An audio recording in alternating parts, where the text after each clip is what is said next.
What's going on social media? It's YB, and today we're going to talk about the 8 different methods of retirement withdrawals. And I'm going to keep this basic. Everyone knows about the 4% rule, but did you know that there's 8 other methods or 7 other methods you can use to withdraw from retirement? Now, I'm YB, and I spend an ungodly amount of time researching and studying about retirement, about investing, and about how to make my money last. So let's get into this video. Now, the first one everyone knows of or should know of if you spend any time in studying about withdrawal or retirement, it's the 4% rule. Now, if you don't know what the 4% rule is, here's a video.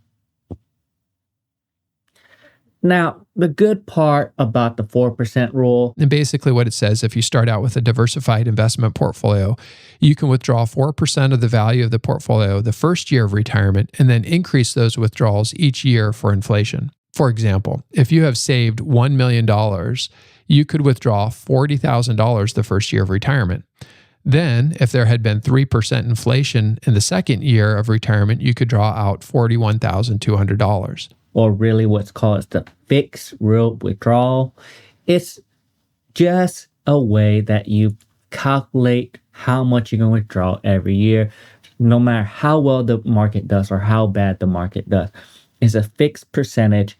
It could be 4%, 5%, 6%, 3%, 2%, whatever percentage you want it. Now, the advantage of this is its simplest method of budgeting because your income doesn't fluctuate with the market volatility.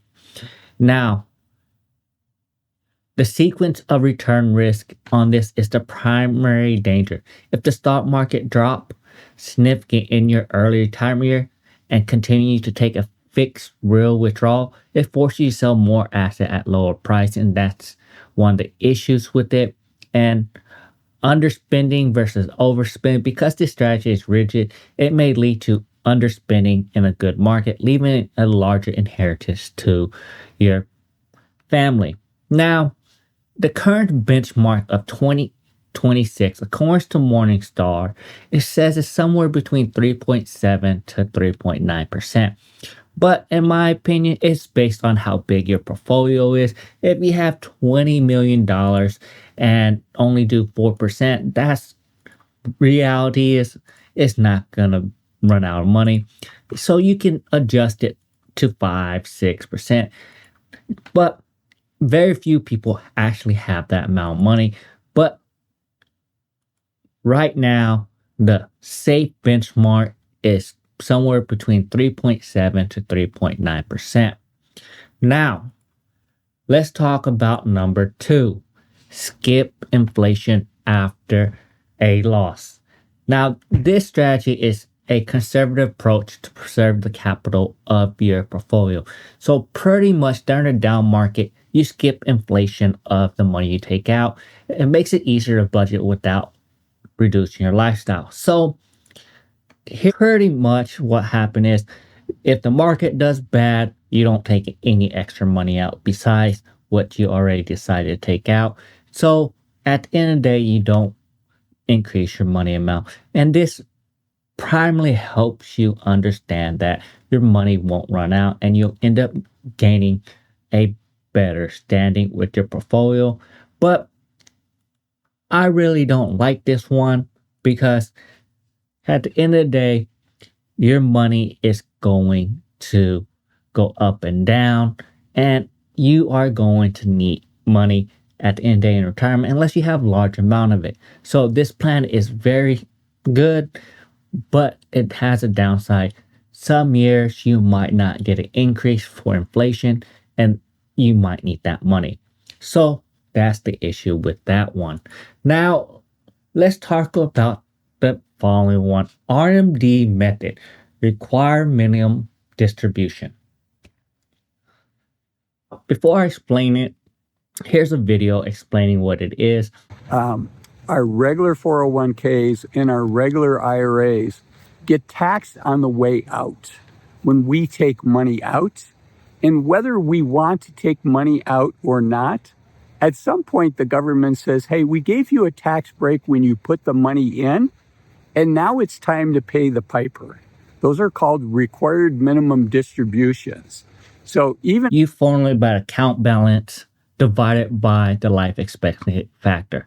So you take the bare minimum out, and people might not like this one because if you have a large amount of money, you can take the minimum amount and you'd be fine. You have $20 million, you take the minimum amount, that's still a large chunk of money. But if you only have $100,000, $200,000 to take the minimum amount, you might not be able to afford to live. So there's the issue with this one, but it does have an upside if you won't run out of money.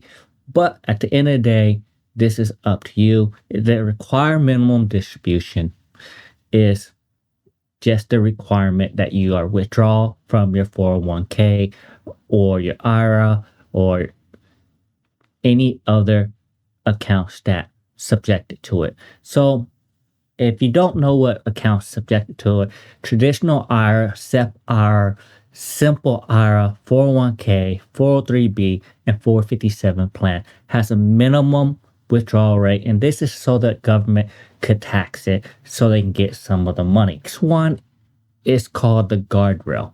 So adjust spending based on portfolio performance. So you cut spending if the portfolio dropped, you raise the withdrawal if the balance grows. And this helps you keep your portfolio at a certain level.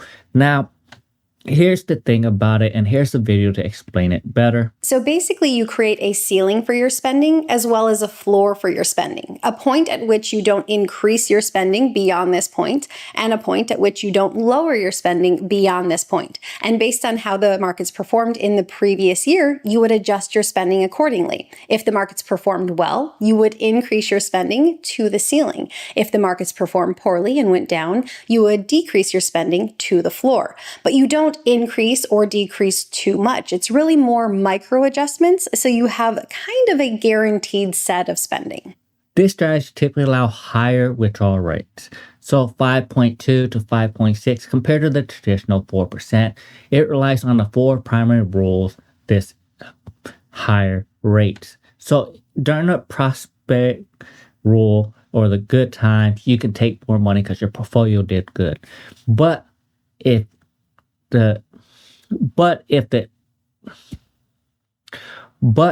market does bad, your withdrawal rate drops more than 20% due to strong market gains. You increase your dollar withdrawal or reduce your dollar withdrawal by 10%.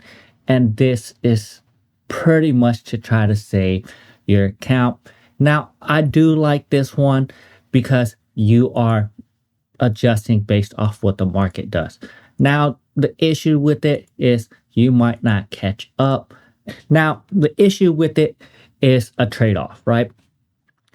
While you're allowed to spend more money on the good years, it could lead to very sharp income decline during your prolonged bear market years or bad years. So that's the issue with it. It's not a steady income of $40,000 a year. It could be $40,000 one year if you have $1 million, or $50,000 if you do 5%. And then the following year, it could do bad, the market tanked, and you're only allowed to take $20,000 based off of the numbers. So this is the issue with it. Now, it's not a bad investment strategy. It's just you adjust with the market.